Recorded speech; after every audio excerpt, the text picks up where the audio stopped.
ગાંધીનગરના સરગાસણમાં અગ્નિ ઘટના સામે આવી છે। સરગાસણના એમકેસી હાઉસમાં આગ લાગવાની ઘટના સામે આવી। બિલ્ડિંગના બીજા માળે આગ લાગતા નાસભાગ મચી ગઈ છે। ફાયર બ્રિગેડની 3 ગાડીઓ ઘટના સ્થળે પહોંચી છે।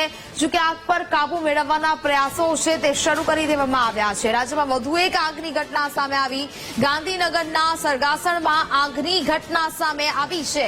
સરગાસણના એમકેસી હાઉસમાં આગ લાગવાના દ્રશ્યો સામે આવ્યા છે। બિલ્ડિંગના બીજા માળે હાલ તો આગ લાગ્યો હોવાનું સામે આવી રહ્યું છે। આગ લાગતા જ નાસભાગ છે તે મચી હતી। ફાયર બ્રિગેડની 3 ગાડીઓ હાલ તો ઘટના સ્થળે પહોંચીને આગ પર કાબુ મેળવવાના પ્રયત્નો છે તે હાથ ધરવામાં આવ્યા છે।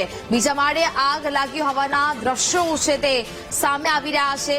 આગ લાગતાની સાથે જ ધુમાડા છે તે અહીંયા જોવા મળ્યા। ફાયર વિભાગને કોલ મળતાની સાથે ફાયર વિભાગના કર્મચારીઓ ઘટના સ્થળે પહોંચ્યા છે।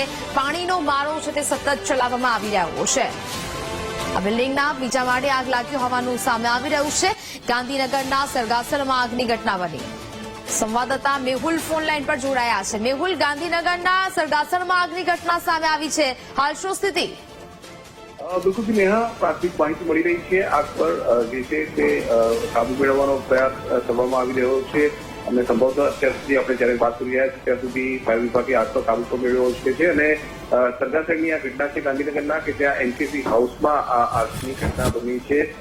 જે ધુમાડા નીકળ્યા જે એમકેસી હાઉસમાં બીજા માળે, ત્યારબાદ ત્યાં સ્થાનિકોએ જે છે તે ફાયર વિભાગને જાણ કરી હતી। ફાયર વિભાગે તેને આગની ગંભીરતાને જોતા 3 જેટલી જે ફાયરના વાહનો છે તે ઘટનાસ્થળે મોકલ્યા હતા। ઘટનાસ્થળ પર મોકલી જે આગ પર કાબુ મેળવવા માટે સતત પાણીનો મારો જે છે તે ચલાવવામાં આવ્યો। કોઈ આસપાસ કોઈ રહીશ છે કે કેમ કે ત્યાં કોઈ અન્ય કોઈ વ્યક્તિ ફસાયેલો છે કે કેમ તેની પણ ચકાસણી કરવામાં આવી, જોકે હજુ સુધી કોઈ ત્યાં ફસાયેલું હોય તેવી માહિતી મળી નથી।